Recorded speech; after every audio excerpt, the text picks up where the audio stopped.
دیارە مەبەستی ناوەندی عەلیمەردان و سەدەی ڕۆشنبیری کردبوو زیندووکردنەوەی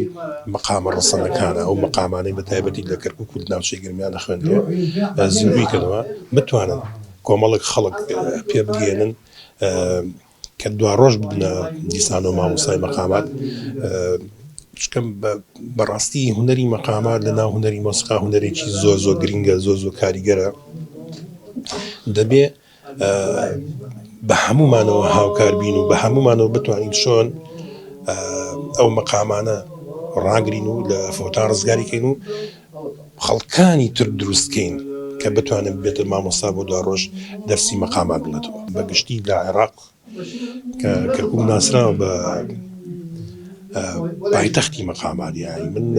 شتێکی جوانی مامۆستا سابی کوردستانی ژێرمەوە یەکێک لە بەرنامەکانی من کە دێم پرسی مەقام چییە لە لای تۆوتی ئەگەر بەغدا پایتەختی عێراق بێ هەولێر پایتەختی کوردستان بێ سلێمانی پایتەختی ڕۆشنبیری بێەوە کەرکووک پایتەختی مەقاماتە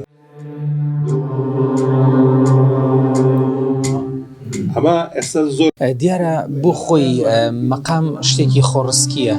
لە گیان هەموو کەرکووکیەک و هەموو گەرمیانیەک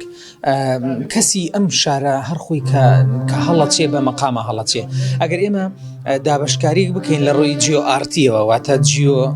لە ڕووی جوگرافیای هونەریەوە لە 1970 بۆ 80 مەقامەکانی کوردستان ئەکەوێتە دەشتی کەرکووک و گەرمیانەوە بۆ خۆی ئەم جوگرافیای مەقاماتە لە ڕووی مەقامزانەکانە و لە ڕووی جۆری مەقامەکانە لە ڕووی مەقامە لاوچەکانەوە خۆشبەختانە ئەو مەقامانە تاکوێسە لە فەوتان ڕزگاری بووە بە شێوەیەکی دەم بەدەم وەکو کەسانی پێش و ئێمە خوالیان خۆش بێ بە ئامانەتیەوە گەیانیانەوە ئێستا کاتی ئەوە هاتووە ئەم مەقامانە بە زانستی بکرێ خۆشبەختانە ناوەندی عەلیمەردان ئەم هەنگاوەیەکی زۆر پیرۆزیناوە کە لە ژێر دەستی کۆمەڵێک زۆر مامۆستای شارەزا و بەتوانە هەوڵەدەن ئەم مەقامانە بە شێوەیەکی زانستی ئیتر چیتر دەم بەدەم نەبێ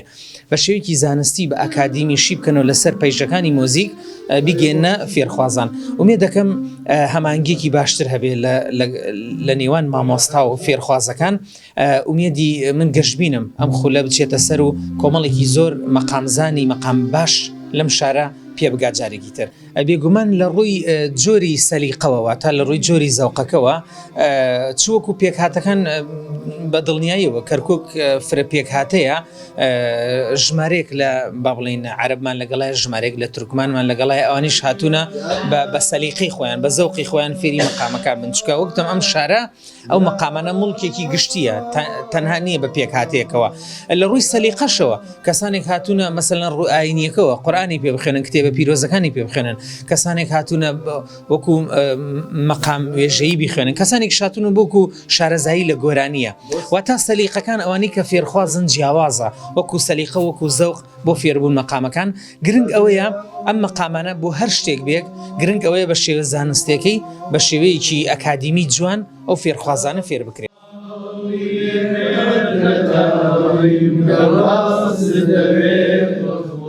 ئێمە مەبەست لێ وەکو کە بڵین کەرکووک واتە مەقامات کە بڵین مەقامات کۆمەڵێک مەقام بێژمان هەیە وەکو مامۆستا عەلیمەردان سڵاداودە و خدر بارام چاوش و حوسێن عەلی و کۆمەڵێک خەڵکی ترش لە پێش ئەوانەوە کە مەقاماتیان خوێندووە ئەمین باغەوان و سەعید کۆترەمل و زۆر خەڵکی ترە بووە بەڵام ئێمە ئەگەر بێت و سەیری کەرکووک بکەین ئێمە لە سەرمانە پێویستە وەکو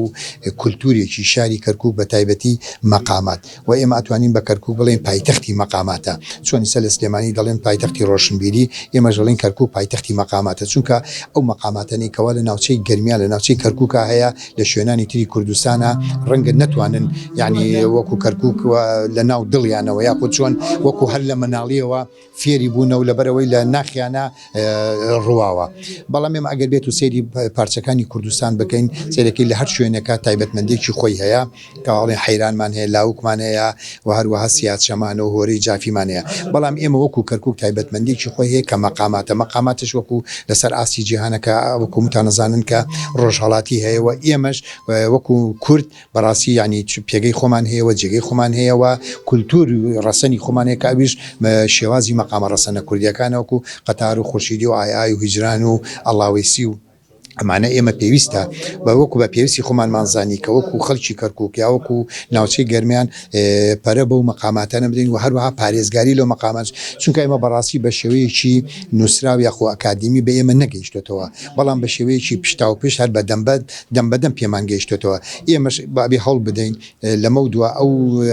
بۆنەوەی دوای خۆمان بیکەین بە شێوەیەکی ئەکادمی بیکەین بە نووسراو بۆی لە دوای خۆمان بە نووسراو بیخوێنەوە و بتوانن زیاتر ئەوان سوودی لێوەربن ڕەنگە ئەوانشی تر شێوازی چۆنی پێوە ئەدەن یاخود پەرەی پێدەن یا زیاتر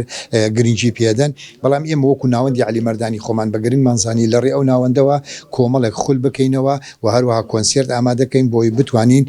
کۆمەڵی خەڵکی تر فێر بکەین ئەوانش لە دوا ڕۆژە بۆی بتواننەوەی دوای خۆیان فێر بکەنەوە وەکو مامۆسایەکیان لێبێ و پەرە بە مەقامات بدەین و ئەو مەقاماتانە بپارێزین.